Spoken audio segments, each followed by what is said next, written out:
গুচ্ছ থেকে অলরেডি 3টি বিশ্ববিদ্যালয় বের হয়েই গেছে, এখনও বের হবে আরও 4টি। আসলে 4টি না, তার সাথে আরও অনেকগুলো বিশ্ববিদ্যালয় বের হওয়ার উপক্রম হয়েছে। সে প্রসঙ্গে কথা বলবো। এটা শিক্ষার্থীদের জন্য বরংবর দুঃসংবাদ, এবং শিক্ষা মন্ত্রণালয় আসলে যে কতটুকু সার্কাস করতেছে এই ব্যাপারটা নিয়ে, সেটা আমি তোমাদেরকে একটু দেখিয়ে দিচ্ছি, এবং তোমাদের প্রস্তুতি কেমন হওয়া উচিত সে প্রসঙ্গে একটু ইঙ্গিত তোমাদেরকে দিয়ে রাখি, কেননা এই বিষয়গুলো তোমাদেরকেই মূলত ফেস করতে হবে। এবং তোমরাই হয়তো ইতিহাসের, এই বাংলাদেশের ইতিহাসের প্রথম ব্যাচ যাদেরকে নিয়ে এখানে এরকমের নাটক করতেছে বিশ্ববিদ্যালয়, এবং বিশ্ববিদ্যালয়গুলো মনে হচ্ছে যে তাদের তোমরা হচ্ছে খেলার পুতুল, তোমাদের নিয়ে তারা খেলছে। আমি নিউজের শুরুতেই দেখছিলাম যে অলরেডি 3টি বিশ্ববিদ্যালয় বের হয়ে গেছে। একটা হচ্ছে জগন্নাথ বিশ্ববিদ্যালয়, একটা হচ্ছে খুলনা বিশ্ববিদ্যালয়, এবং একটা হচ্ছে শাহজালাল বিজ্ঞান ও প্রযুক্তি বিশ্ববিদ্যালয়। ইতিমধ্যে জগন্নাথ তাদের আবেদনও শেষ, তাদের অ্যাডমিশনের বিষয়গুলো নিয়ে সামনে আগাচ্ছে। শাহজালাল তাদের ভর্তি বিজ্ঞপ্তি প্রকাশ করেছে, ডেট অ্যানাউন্সমেন্ট করেছে। খুলনা বিশ্ববিদ্যালয় তাদের কার্যক্রম পরিচালনা করছে।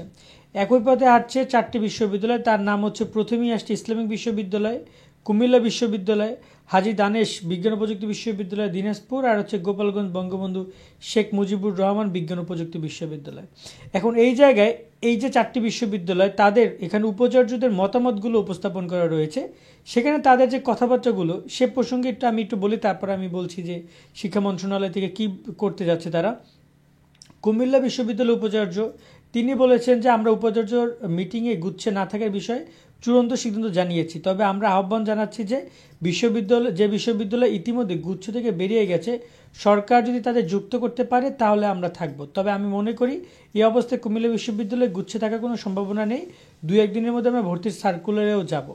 অর্থাৎ তিনি এখানে একটা অবস্থার একটা কথা বলেছেন। তিনি বলছেন যে বিশ্ববিদ্যালয়কে অলরেডি বের হয়ে গেছে, তাদেরকে যদি সরকার আনতে পারে, তিনি সরকারকে একটা প্রস্তাব দিয়ে তিনি বলছেন যে যেহেতু কোনো সম্ভাবনা নেই, তাই আমরা ভর্তি সার্কুলারে 2-1 দিনের মধ্যে যাব। এটা হচ্ছে কুমিল্লা বিশ্ববিদ্যালয় উপাচার্যের কথা।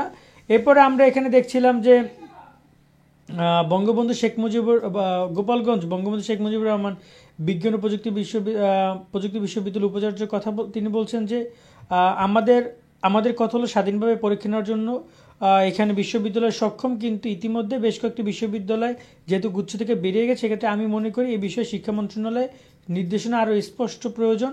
যেসব বিশ্ববিদ্যালয় বেরিয়ে গেছে তাদের যে সমস্যা রয়েছে, একই সমস্যা আমাদেরও আছে। তারা না থাকলে এখানে বলতেছে বৈষম্যপ্রবীয় গুচ্ছে থাকবে না। উপাচার্যের মিটিংয়ে আমরা সেগুলো জানিয়েছি। এখানে তিনিও ওই বিশ্ববিদ্যালয়গুলোকে টেনে তিনি বলছেন যে যেহেতু তারা থাকছে না, সেক্ষেত্রে আমরাও থাকবো না। ইসলামিক বিশ্ববিদ্যালয় থেকে কি বলছেন? ইসলামিক বিশ্ববিদ্যালয় বলছেন সরকার যদি সব বিশ্ববিদ্যালয়কে গুচ্ছে অন্তর্ভুক্ত করতে পারে সেক্ষেত্রে আমাদেরও অংশ নিতে কোনো আপত্তি নেই, কিন্তু একের পর এক বিশ্ববিদ্যালয়ে গুচ্ছ থেকে বেরিয়ে নির্দিষ্ট পদ্ধতিতে ভর্তি পরীক্ষা দিচ্ছে, এই পরিস্থিতিতে গুচ্ছে থাকার কোনো সুযোগ নেই। ইসলামিক বিশ্ববিদ্যালয়ে অভ্যন্তরীণ শিক্ষক শিক্ষার্থীও গুচ্ছে থাকার পক্ষে নয়। সরকার কোনো পদক্ষেপ নিতে না পারলে আমরা গুচ্ছে থাকবো না। অর্থাৎ তারাও সরকারের উপরে পুরো বিষয়টা ছেড়ে দিচ্ছেন। তো এই জায়গায় একটা ব্যাপার তো স্পষ্ট যে সরকার বা শিক্ষা মন্ত্রণালয় বা বিশ্ববিদ্যালয় মঞ্জুর কমিশন তাদের জায়গা থেকে পুরো বিষয়টা স্পষ্ট নয় জন্যই কিন্তু তারা বারবার বলছে যে আমরা গুচ্ছে থেকে বেরিয়ে যাব। এবং আরও একটা মতামত, ভয়ঙ্কর একটা তথ্য এই যে যদি এই 4টি বিশ্ববিদ্যালয় বের হয়ে যায়, যাদের নাম আমরা বলছিলাম, সেটা হচ্ছে কুমিল্লা এবং হাজী দানেশ, গোপালগঞ্জ বঙ্গবন্ধু এবং হচ্ছে যে ইসলামিক বিশ্ববিদ্যালয়, এরা যদি বের হয়ে যায়, এদের সাথে সাথে আরও কয়েকটি বিশ্ববিদ্যালয় বের হয়ে যাবে, এবং সম্ভাবনা রয়েছে যে পুরো গুচ্ছটাই ভেঙে যাওয়ার। কারণ অলরেডি 24টি বিশ্ববিদ্যালয় ছিল, সেখান থেকে 3টি বের হয়ে গেছে, তার এখন চলে আসছে সেখানে মাত্র 21টি। এখন যদি সেখান থেকে আরও 4টি চলে যায়, তাহলে সেটা চলে আসবে প্রায় অলমোস্ট 17টিতে। 17টির পরে যদি এরপর তো গুচ্ছটা আরও পুরোটা ভেঙে যাওয়াটা একটা অস্বাভাবিক কিছুই না। তো এই জায়গায় শিক্ষার্থীরা যে কী পরিমাণ ভোগান্তির সম্মুখীন সামনে হতে যাচ্ছে সেটা কিন্তু বলা বাহুল্য। এবং এই জায়গায় শিক্ষা মন্ত্রণালয় বারবার দফায় দফায় বৈঠক মিটিং করেও কোনো ব্যাপারে যেন একমত হতে পারছে না। এখানে বিশ্ববিদ্যালয়গুলোকে তো একটা বিষয় বুঝতে হবে যে যেহেতু শিক্ষার্থীরা একটা ট্রমার মধ্যে দিয়ে গেছে, তারা একটা গণঅভ্যুত্থান দেখেছে, তাদের পড়াশোনার ঝামেলা ছিল, সেই ক্ষেত্রে এই অবস্থায় বিশ্ববিদ্যালয়গুলোর সকল ধরনের চিন্তাভাবনা বাদ দিয়ে শিক্ষার্থীদের ভর্তি করানোর ব্যাপারে গুচ্ছে থাকার মতামতটা মনে হয় সবচেয়ে বেস্ট হতো। কিন্তু তারা তাদের জায়গা থেকে সিদ্ধান্ত পরিবর্তন করেছে। বিশেষ করে সবার আগে সুরটা জগন্নাথ বিশ্ববিদ্যালয় নিয়েছে, তারপর সাবিপ্রবি তারা নিয়েছে, এখন তো বাকি বিষয়গুলো সামনে রয়েছে। তো যার কারণে এখন দেখা যাক কি হয়। তবে এখানে আমরা লাস্ট যেটা শুনেছি 21 ডিসেম্বর ভর্তি বিষয়ে একটি সভা অনুষ্ঠিত হয় রাত 9টায়, ভার্চুয়াল সভা শুরু আর শেষ হয় 11:30টায়।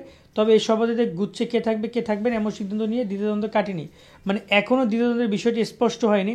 এবং শিক্ষা মন্ত্রণালয় ইতিমধ্যে যতটুকু আমরা জানি তারা গুচ্ছ থাকার ব্যাপারে বেশ কয়েক জায়গায় সভা ডেকেছে এবং তারা নির্দেশনা দিচ্ছে।